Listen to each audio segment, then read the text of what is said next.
Have you ever noticed that our modern world is obsessed with a single glaring metric for success? That metric is money. We're bombarded with images of hustle culture, 24/7 grinding, and the relentless pursuit of financial milestones. We see it in headlines, on social media, in the goals we set for ourselves. And yet, for all this focus on financial accumulation, a shadow pandemic runs alongside it. A crisis of anxiety, burnout, and a deep, gnawing feeling that something is profoundly missing. This isn't a coincidence. It's a symptom of a fundamental misunderstanding of what true wealth really is. A misunderstanding that one man, after teaching millions how to get rich, spent the final years of his life desperate to correct. That man was Napoleon Hill.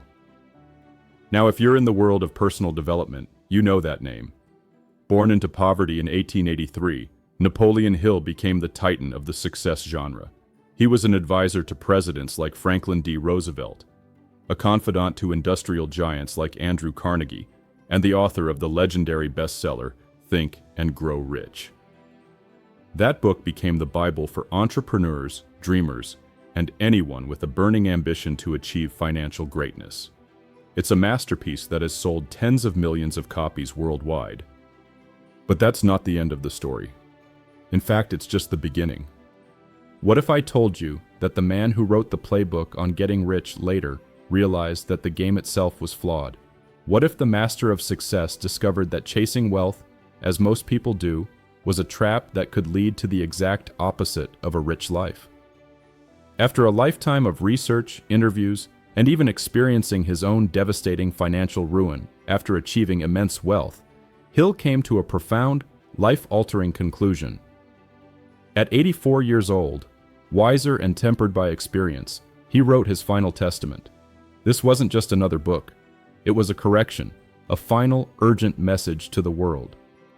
That message is captured in Grow Rich, with Peace of Mind. In this audio summary, we're going to journey through that final, powerful philosophy.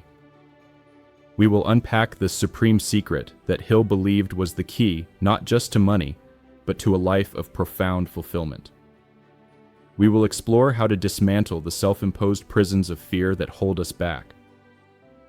We'll learn how to cultivate a mental attitude that attracts not just opportunities, but also tranquility. And we'll discover how to build a life that is truly, deeply, and unshakably rich, in every sense of the word. Are you ready to discover what Napoleon Hill learned at the very end of his journey? The Great Deception. When wealth becomes a cage. Let's set the scene. Imagine the early 20th century, a time of unprecedented industrial boom. Fortunes were being forged in steel, oil, and automobiles. And a young Napoleon Hill was right in the thick of it, interviewing over 500 of America's most successful men at the behest of the world's richest man, Andrew Carnegie. In his early career, Hill, like most people, equated success with the spectacular display of opulence. And when he started making large sums of money, he didn't just walk the walk, he drove it in a Rolls-Royce. In fact, he had two. He bought a massive, sprawling estate in the Catskill Mountains of New York. This wasn't just a home. It was, in his own words, a monument to his achievements. He had servants, maintenance staff, and even foremen to manage the maintenance men. He threw lavish parties, once hosting a barbecue for an expected 100 people, where over 3,000 showed up, causing a traffic jam for miles. His clubhouse could sleep 40 guests and was rarely empty.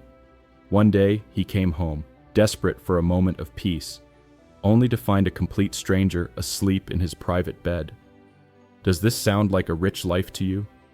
Or does it sound like a prison of his own making?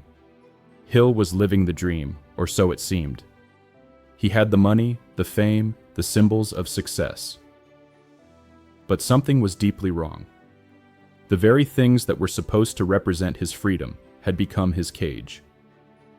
The constant upkeep, the pressure to maintain the image, the sheer noise of it all was eroding the one thing he didn't realize he was losing: his peace of mind. And then, the universe delivered the lesson in the most brutal way possible. The Great Depression of 1929 hit, and the financial earthquake wiped him out. The monument he had built to his success crumbled, and he lost his estate and his possessions. But here's the crucial point. For many, this would have been the end. In fact, Hill mentions 3 of his friends who lost far less than he did, ended their own lives in the wake of the crash. But for Napoleon Hill, this catastrophic failure became his greatest blessing. It was the shock that woke him up. Once the dust settled and the initial pain subsided, he felt something he hadn't felt in years: relief. He felt a new kind of power in a mind that was no longer overlaid with worry. He had escaped the trap. He had learned, the hard way, that money can be a millstone, and that the frantic pursuit of it can master you, robbing you of the very joy and peace it's supposed to provide. And this, my friends, is the first giant myth we need to dismantle. The idea that the number in your bank account is the final score of your life is the great deception. True wealth, the kind that sustains and fulfills, is built on a different foundation entirely. Can you start to see how important this distinction is? Closing the door on yesterday's ghosts. Now, how did Hill recover from such a devastating loss? How did he avoid being haunted by the ghost of his former fortune? He did it by mastering a principle that is absolutely essential for anyone who wants to move forward in life. He learned to close the door on his past. Think about it. How many people do you know who are living in a prison of their own history? They are shackled to past failures, past heartbreaks, past mistakes. They drag these things around like a ball and chain, allowing the memory of what was to poison the possibility of what could be. Their conversation is a constant replay of old grievances and regrets. They are, in effect, driving through life with their eyes glued to the rearview mirror. And what happens when you do that? You crash. Hill introduces a concept so powerful it can reframe your entire relationship with failure. He states it as a law of nature. Every adversity has within it the seed of an equivalent or a greater benefit. Let that sink in. This isn't just wishful thinking, it's a strategic mindset. It's not about ignoring pain or pretending failure doesn't hurt. It's about looking for the lesson, the opportunity, the hidden gift within the struggle. Think of it like this: adversity is a tonic, not a stumbling block. It's the fire that tempers the steel, the pressure that creates the diamond. Without it, we don't grow. And history is littered with proof.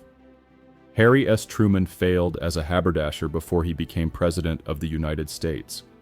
What if he had forever defined himself by the failure of his store? He would have been a prisoner of the past. But here's an even more powerful story from the book. Let's talk about Abraham Lincoln. Before he became one of the greatest leaders in history, his life was a catalog of brutal failures.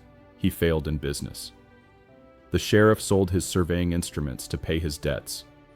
He was defeated in politics, time and time again. The woman he was passionately in love with died, leaving him in a state of profound shock and depression. By any conventional measure, his life was a disaster. So what was the difference? Why did he become president while others crumble after a single setback? He refused to be defined by his failures. He closed the door on them. He treated each sorrow and setback not as a final judgment, but as a tempering toward greater and richer experiences to come. He learned from the past, but he didn't live in it.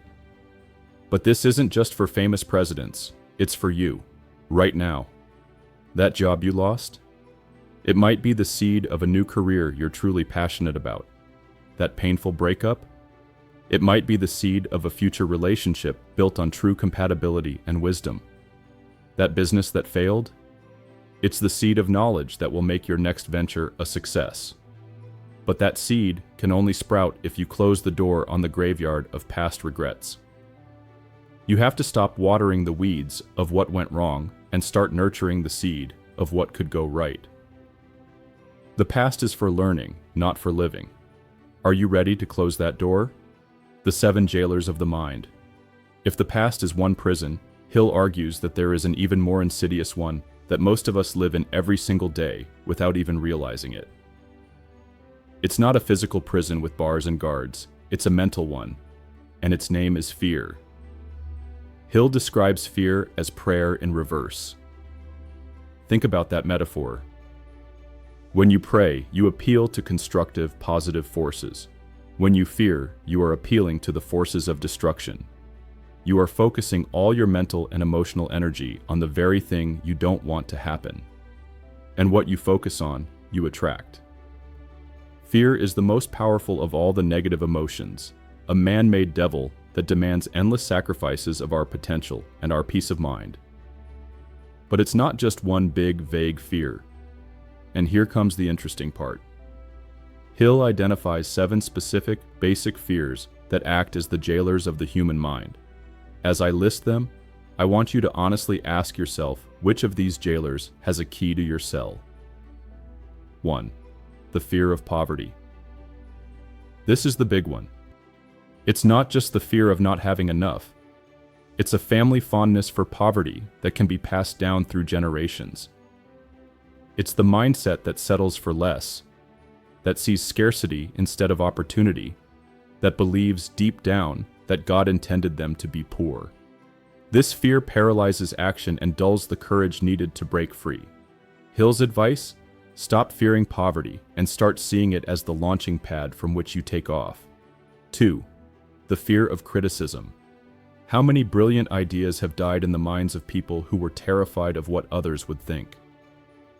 This fear is a direct assault on your self-reliance and imagination. Think of Henry Ford's plan for mass-producing cars. The bankers, the experts, almost everyone said it was impossible. They sneered at it. Had he feared their criticism, we might still be riding horses. The solution? Realize that most criticism comes from people who have achieved nothing themselves. Failure loves company. Cast out this fear and drive ahead. 3. The fear of ill health. You know these people. Their main topic of conversation is their latest ailment. They are hypochondriacs who search for symptoms daily and literally bring illness upon themselves.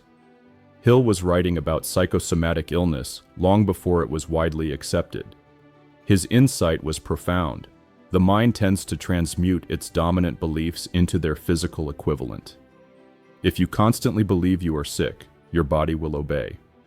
The antidote? Faith. Faith is the greatest of all healers. Believe in your health, and ill health will starve to death. 4. The fear of loss of love. This fear manifests as jealousy, possessiveness, and insecurity. It's the chains we wrap around our relationships. But here's the liberating truth. True love knows no fear. And love cannot be demanded, it can only be given. If a particular person's love is lost, love itself is never lost. Your capacity for it is always there, ready to be transmuted into great achievement or given to another who is more deserving. 5. The fear of old age. This is the fear that life is over after 40, 50, or 60. It's the belief that because your muscles aren't as springy, the power inside your head has diminished too. What a lie. Hill argues that nature never takes away anything without replacing it with something of equal or greater value. What does it replace youth with? Wisdom. The accumulated experience of a long life is a power a young person simply cannot possess. Old age can be the greatest time of your life, but only if you don't fear it. 6. The fear of loss of liberty. This isn't just about being in a physical prison. How many of us are slaves to the clock, to the bank book, to convention, to a job we hate? We give up our freedom of mind and body every day in small ways. This fear makes us defenseless because we condition ourselves to slavery. The truly free person knows that real liberty is an internal state that can never be taken away from the soul. 7. The fear of death. This is the ultimate fear, the one that has been used by tyrants and institutions for millennia to control people. Hill's approach is brilliantly pragmatic. He asks, is death something you can control? No. Then why worry about it? He found nobody who knew anything about what happens after death. He only found people with opinions and beliefs. So why allow the unknowable to poison the here and now? Your life is for living. Cast out the fear of death and get on with the business of being alive. These 7 fears are the bars of our mental prison. But guess what? You hold the key. And the name of that key is the architect of your reality, the power of attitude. So, we've identified the trap of chasing money. We've learned to close the door on the past, and we've stared our 7 jailers in the face. But how do we actually break out of the prison? What is the master tool that dismantles the cage and allows us to walk free? Napoleon Hill calls it the positive mental attitude, or PMA. This might sound like a cliche today, but Hill was one of its original, most powerful proponents, and his definition is far deeper than just thinking positive. He describes the human mind as having a kind of yes-no valve at its core. Every piece of information, every circumstance you encounter, is processed through this valve. A person with a negative mental attitude will instinctively find every reason why something can't be done, every obstacle, every potential for failure. Their valve is stuck on no. A person with a positive mental attitude, however, will find every possible yes in that same circumstance. They see the opportunity in the obstacle, the lesson in the failure, the path forward. Their valve is set to yes. And here's the mind-blowing part. That simple setting, yes or no, is the starting point for everything. It's the fork in the road that leads either to success or failure, peace of mind or nervous tension, good health or chronic illness. Your entire reality is architected by this fundamental attitude. But how do you control it? How do you flip the switch from no to yes? Hill gives us a master key: definiteness of purpose. Emerson said, "The world makes way for a man who knows where he is going." When you have a definite burning purpose, something incredible happens. Your mind automatically focuses all its limitless forces upon that purpose. All the fears, doubts, and distractions that used to plague you simply melt away because they are irrelevant to your mission. Every action, every thought becomes aligned. There is no more wasted motion. This, Hill says, is the secret of so-called genius. It's not that geniuses have more brain power. It's that their minds, focused by a definite purpose, work with terrifying efficiency. And what about that story with Andrew Carnegie? It perfectly illustrates this point. After many discussions, Carnegie finally put Hill on the spot. He offered him the monumental task of dedicating 20 years of his life to organizing the philosophy of success, with no pay, earning his own living as he went. Then, Carnegie gave him a final command. "I want your answer, yes or no." For 29 agonizing seconds, Hill's mind battled with a negative attitude. He thought of all the obstacles, the time, the struggle, the sheer impossibility of it all. His valve was stuck on no. But then he seized control. He slammed the valve to yes and accepted the challenge. After he said yes, Carnegie pulled out a stopwatch he'd been holding under his desk. He had given Hill exactly 60 seconds to make up his mind. If he had taken even a second longer, Carnegie would have withdrawn the offer, believing Hill's mind wasn't definite enough to be depended upon. Hill had beaten the deadline by 31 seconds, and in that moment, he didn't just accept a job. He seized a destiny that would change his life and the lives of millions. That is the power of a definite purpose fueling a positive mental attitude. It's the force that breaks the chains. It's the first and most critical step in becoming the architect of your own reality. Hey there, do you like this audio summary? Then take 2 seconds of your time and click on subscribe to the channel and activate notifications. With this simple action, you will receive many more free high-quality summaries every single week. You can also send us your appreciation with a simple like on this video. Thank you, and let's go on. Part 2. In the first part of our journey through Napoleon Hill's Grow Rich, we dismantled the great deception of wealth, learned to lock the door on the ghosts of the past, and identified the 7 fears that keep us imprisoned. We discovered that the key to freedom is a positive mental attitude, fueled by a definite purpose. But knowing you have a key is one thing. Knowing how to use it to build a palace is another.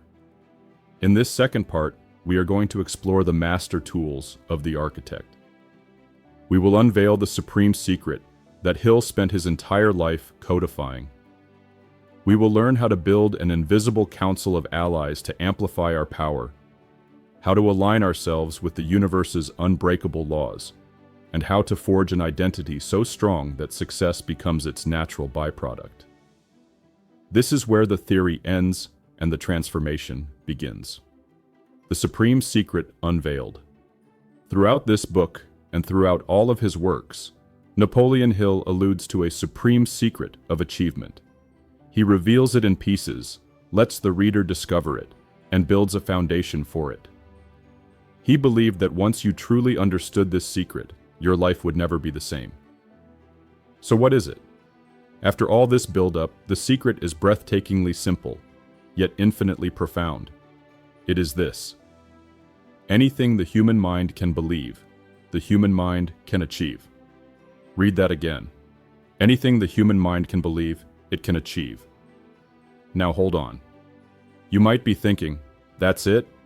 That sounds like every self-help book I've ever read. And you'd be right, but you'd also be missing the explosive power hidden in one crucial word: believe.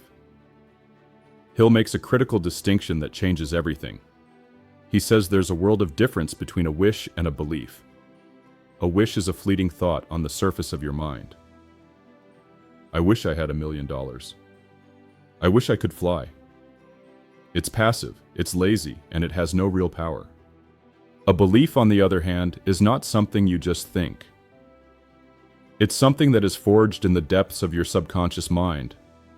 It becomes a part of you, as real as your own heartbeat.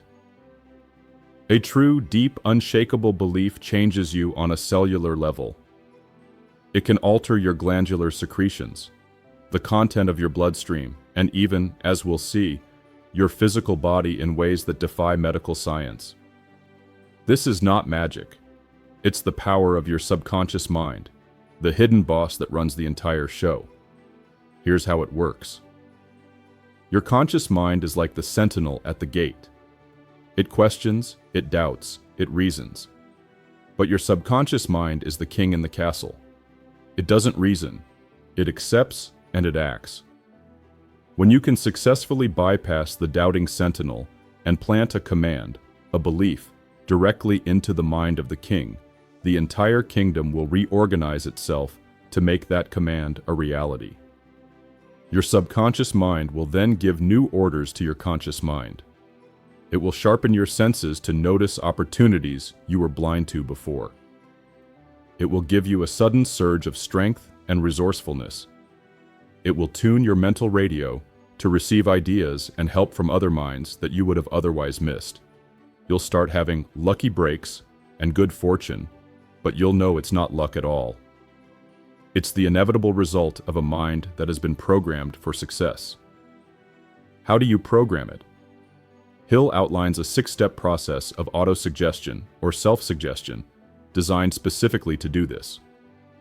Let's use the goal of money as the example, but this works for anything. Health, relationships, any goal you have. Step 1. Go to a quiet place, close your eyes, and state aloud the exact amount of money you intend to have, the time limit for its acquisition, and what you intend to give in return for it. Step 2. Write this statement down, memorize it, and add this powerful affirmation. I believe I will have this money. My belief is so strong, I can now see it, feel it, and hold it in my hands. Step 3. Place this written statement where you will see it night and morning. Read it upon rising and before retiring. And as you read, feel the emotion. Desire is the fuel. Step 4. Use the mastermind principle. Surround yourself with people who can help you and whom you can help. Step 5. When a plan appears in your mind, and it will, act on it immediately. Step 6. Put the detailed plan in writing and stick to it, but be flexible enough to change it if a better plan presents itself. This isn't just a mental exercise. It's a system for reprogramming your core operating system from one of doubt and wishing to one of absolute, unshakable belief. And that belief is the force that makes the impossible possible. The Invisible Council, your mastermind alliance. Now, this supreme secret, that belief creates reality, is incredibly powerful on its own. But what if you could multiply that power? What if you could connect your mind to other minds and create a force so potent it borders on the supernatural? This is the next tool in the architect's toolkit, the Mastermind Alliance. Hill defines a mastermind as the coordination of knowledge and effort in a spirit of harmony between two or more people for the attainment of a definite purpose. When two minds come together in perfect harmony, a third, invisible, intangible force is created, a third mind that has access to intelligence and power far beyond that of the individuals. Think this is just philosophical fluff? Let's look at a real-world example from the book. You remember Henry Ford, the man the Chicago Tribune called an ignoramus in court. During that libel trial, the opposing lawyers tried to humiliate him by asking him obscure historical questions, like how many soldiers the British sent to America in 1776. Ford, frustrated, finally pointed his finger at the lawyer and gave a response that echoed around the world. He said he had a row of electric push buttons on his desk, and when he needed an answer to a question, he could push a button and summon a man who was an expert on that subject. He then asked the court a legendary question. Will you kindly tell me why I should clutter up my mind with general knowledge for the purpose of being able to answer questions, when I have men around me who can supply any knowledge I require? That, my friends, is the mastermind principle in action. Ford didn't need to know everything. He needed to have access to those who knew. He had created an alliance, a team whose collective knowledge and brainpower became his own. He was the conductor of a mental orchestra. This principle is behind every great success story. The Declaration of Independence wasn't written by one man. It was the product of a mastermind group, including Jefferson, Franklin, and Adams.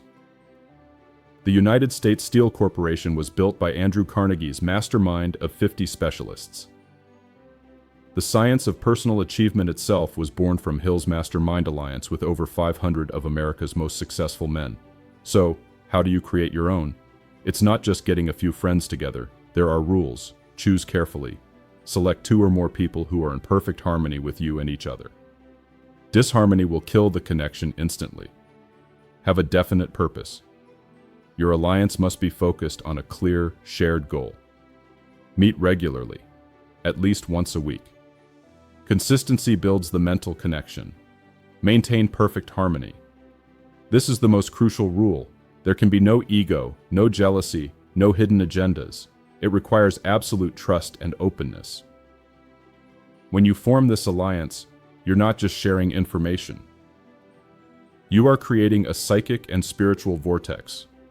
You begin to receive ideas, hunches, and solutions that seem to come from nowhere. This is the third mind at work, tapping into what Hill calls the boundless reservoir of thought vibration, or even infinite intelligence. You literally build a power that is beyond science. Think about the people in your life. Who could be a part of your invisible council? Who could you join with in a spirit of perfect harmony to achieve something truly great? The unseen ledger, the law of compensation. We've talked about what happens inside your mind. We've talked about what happens between minds. Now let's talk about what happens between you and the universe itself. There is an unbreakable, eternal law that governs every interaction, every action, every exchange of energy in our lives. Ralph Waldo Emerson wrote what Hill calls the most important essay ever written on this subject. It's called The Law of Compensation. The law is simple. For everything you get, you must give something. And for everything you give, you will get something. Cause and effect, seed and fruit, crime and punishment. They grow from the same stem. You cannot separate them. The universe keeps a perfect, silent ledger, and every account is always balanced in the end. Now, most people think of this in negative terms. Do something bad, and you'll eventually get punished. And that's true. But the real power, the life-changing power, lies in consciously using this law in the positive. It's the understanding that the act of giving invariably precedes the act of receiving. And the most powerful story in the entire book is Hill's own personal testament to this law. It's a story in several parts, a cascade of coincidences so perfect they could only be the work of this invisible law. It begins with Hill at one of the lowest points in his life. After a series of personal and financial crises, he was in Atlanta, Georgia, feeling spiritually and financially bankrupt. He visited a friend, Mark Wooding, who had just opened a large cafeteria in the business district. The friend's business was failing. It was packed at lunch, but a ghost town at dinner, and he was on the verge of ruin. Instead of drowning in his own problems, Hill remembered a key principle. The best way to solve your own problem is to find someone with a bigger problem and help them solve it. He had an idea. He offered to give a free lecture series every night on his success philosophy right there in the dining room. The only price of admission? The people had to have dinner there first. What happened next was explosive. From the very first night, the place was packed. They were turning people away. The friend's business was saved, and Hill had given away his most valuable asset, his knowledge and time, for free without any thought of reward. He had made a massive deposit into the bank of the universe. And now, the law of compensation began to work in his behalf. One of the people who attended the lectures was an executive from the Georgia Power Company. He was so impressed, he invited Hill to speak at a private meeting of power company officers. In that audience was another executive, Homer Pace, who told Hill about a college president who owned a printing house and was a secret student of Hill's work. Hill wrote to him. The man came immediately to Atlanta, and they made a deal for him to publish Hill's entire philosophy. An act of giving had led to a publishing contract. But the ledger wasn't balanced yet. The universe had more to give. While working on the books in that small South Carolina town, he met his publisher's secretary. He found her to be a remarkable woman, a perfect duplicate of his own beloved stepmother who had saved him as a child. A romance began to blossom. But then another adversity struck. The attack on Pearl Harbor disrupted his publisher's affairs, the deal was called off, and Hill had to leave town for another opportunity. Once again, what seemed like a setback was a setup. That next opportunity was the one that led him to Los Angeles, the hub of the film industry, to turn his philosophy into a movie. And the day before he left for the West Coast, that wonderful secretary from South Carolina became his wife. She became his priceless business associate and the most important member of his mastermind group for over 20 years. Do you see the pattern? A single, selfless act of giving to a friend in need set in motion an unstoppable chain of events that brought him a publisher, a new career path, and the love of his life. That, he says, is the law of compensation. It might take time. The payment might be withheld. But as Emerson says, compound interest on compound interest is the rate and usage of this exchequer. What are you giving to the world? What deposits are you making in that unseen ledger? The unbreakable core, succeeding by being yourself. We have arrived at the final and perhaps most challenging tool of the architect. It is the foundation upon which everything else must be built. You can have a positive attitude, a mastermind, and understand the laws of the universe. But if you lack this one quality, your success will be hollow and your peace of mind will be a mirage. That quality is the courage to succeed in being yourself. In a world that is constantly trying to make you something else, the greatest victory is to be who you are. This isn't just about resisting trends or being a nonconformist. It's about discovering your true self, your unique talents, your core values, and building your life around that authentic center. Hill tells a story of his youth when he tried to copy the writing style of a famous writer named Arthur Brisbane. A friend wisely told him that if he copied Brisbane, he would never develop a style of his own. He put Brisbane aside and decided to be Napoleon Hill, and the success of his work proved the wisdom of that choice. How many of us are trying to be someone else?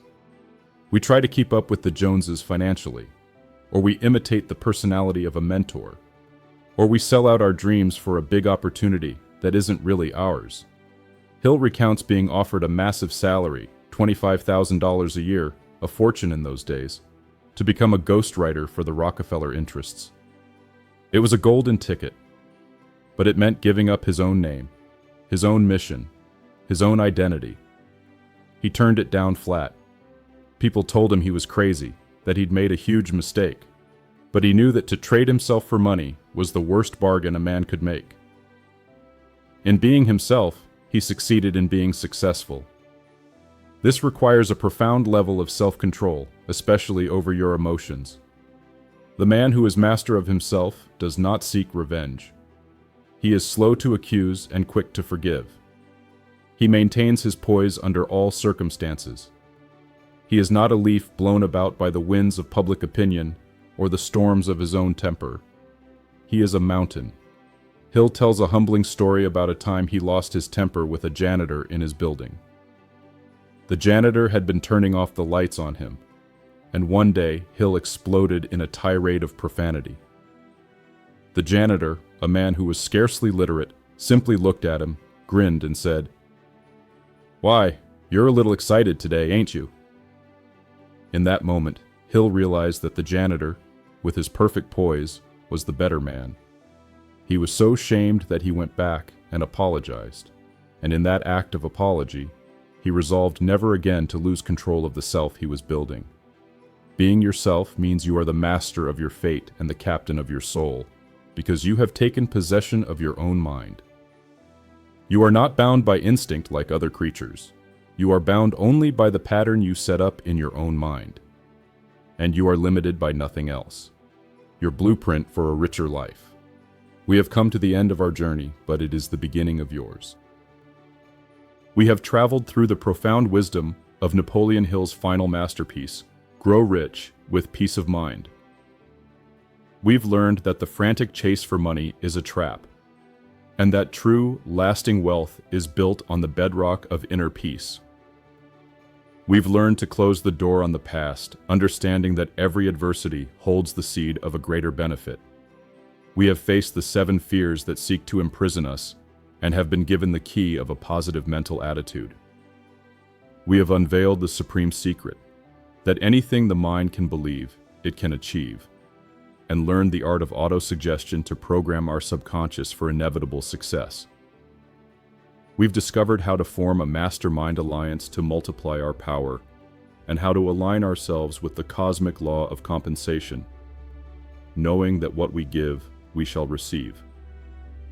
And finally, we've learned that all of this power is useless unless we have the courage to be, unapologetically and powerfully, ourselves. Now, before you go, I want to ask you a few questions, just to see if the core of this powerful message has truly landed. Think of this as a final check-in with your new understanding. First, what is the very first thing you should aim for, even before you aim for money, if you want a truly rich life? What is the foundation upon which everything else is built? Second, when you face a failure or a setback, what is the seed you must immediately look for within that adversity? Third, what is the crucial difference between a simple wish and a deep, world-changing belief? And which part of your mind is the home of that belief?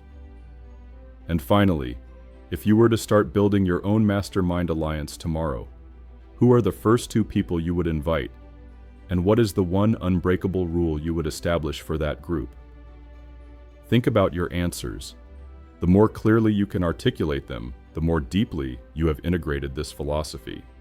The wisdom in this book is not meant to be passively consumed. It is a call to action. It's a blueprint for living.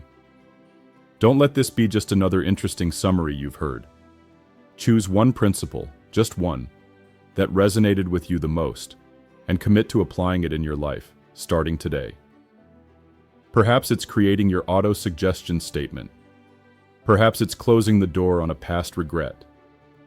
Perhaps it's simply deciding to be a little more you. If this audiobook summary has sparked something within you, I urge you to continue your journey. Go and get a copy of the full book, Grow Rich, with peace of mind. Read it, study it, live with it.